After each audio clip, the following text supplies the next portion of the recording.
Bonjour et bienvenue sur Stats et Société, la chaîne qui vous parle de stats et de sujets de société. Donc aujourd'hui, c'est l'actu des sondages. Alors pour vous, c'est le matin, pour moi, c'est le soir. J'enregistre donc jeudi soir cette vidéo, comme ça vous êtes prévenus. Maintenant, on va passer au dernier sondage publié cette semaine, donc à savoir celui de l'IFOP. Donc voici ce sondage. Donc l'IFOP nous gratifie d'un tableau où on a l'historique depuis septembre 2021.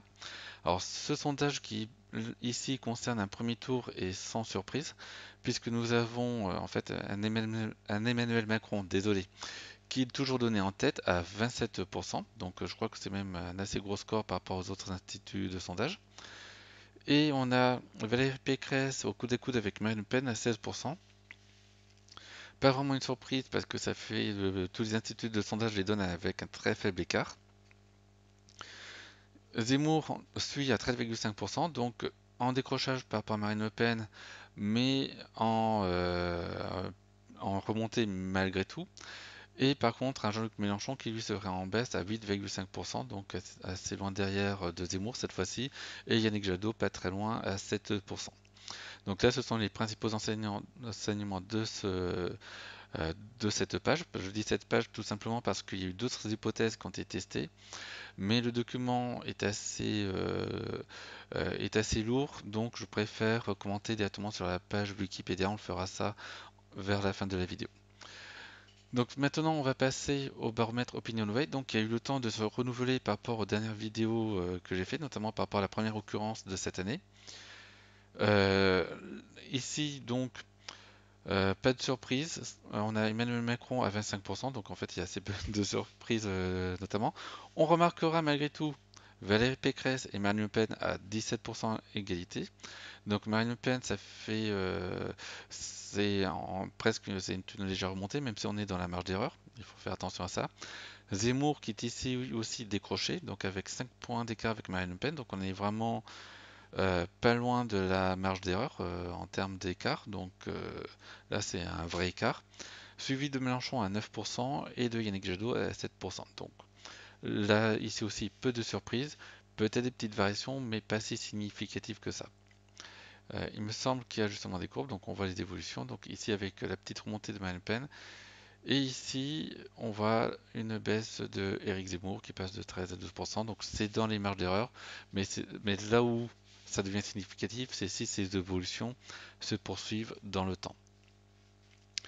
Maintenant, un petit rappel sur le sondage Harris Interactive qui avait testé plusieurs hypothèses, donc que l'on peut voir ici, donc avec notamment des hypothèses de candidature unique pour euh, euh, Europe Écologie Les Verts, le Parti Socialiste et Montebourg, donc pour tout le centre-gauche, dont on voit ici les scores, avec même une hypothèse où si Anne Hidalgo était la candidate de l'Union du centre-gauche, Jean-Luc Mélenchon serait à 12%, donc presque un score comme chez Cluster 17 qu'on verra juste après, et Emmanuel Macron serait à 26%, donc presque un plus haut parmi toutes les hypothèses. A noter que Harris Interactive place Zemmour à 16%, donc comme Marine Le Pen et Valérie Pécresse. Maintenant, donc Cluster 17, donc, qui a été aussi publié cette semaine. Donc, je ne vais pas vous la refaire tout en détail, on en avait déjà parlé. Donc, Macron à 23%, Valérie Pécresse, Marine Le Pen et Éric Zemmour autour de 15%, Jean-Luc Mélenchon pas très loin derrière à 13%. Je rappelle le fait que les variations se font par rapport à une occurrence de l'étude qui était très en écart par rapport aux autres instituts de sondage. Ce qui me fait dire que ces variations sont éventuellement des variations dans les corrections de résultats plus que des variations d'opinion. Donc voilà. On passe maintenant au récapitulatif du premier tour donc sur Wikipédia. Donc on voit ces quatre sondages ici.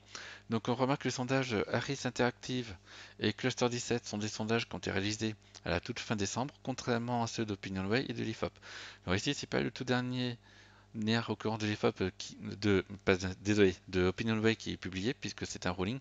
Là, ils ont mis le premier rolling en place, donc on va encore attendre un petit peu pour avoir le nouveau rolling, sachant que là, ils ont préféré modifier la première occurrence du sondage OpinionWay.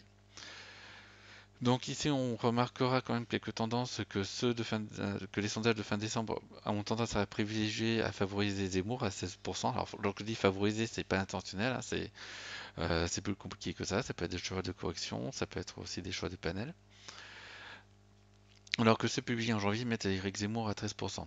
On remarque aussi que l'avance de Valérie Pécresse, qui était presque unanime dans les instituts de sondage courant décembre, notamment milieu décembre, est légèrement reniée. Alors, en réalité, Valérie Pécresse n'a jamais été très en avance sur Marine Le Pen. C'était plutôt 1%, voire 2%, exception, exception faite chez Cluster 17, mais globalement, il y avait assez peu d'écart.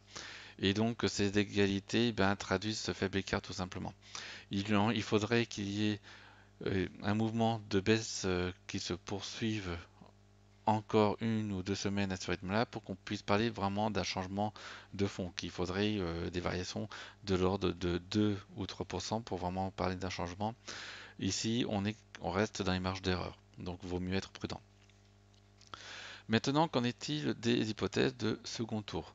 Donc, Wikipédia évidemment publie ces différentes hypothèses, donc je vais tout simplement les ouvrir rapidement. Et donc là, on remarque qu'on a les hypothèses donc, de l'IFOP et de OpinionWay qui sont encore les anciennes hypothèses, enfin l'ancien sondage sur 2 jours pour OpinionWay. Donc l'IFOP met un vrai écart entre Macron et Pécresse, donc en accord avec OpinionWay.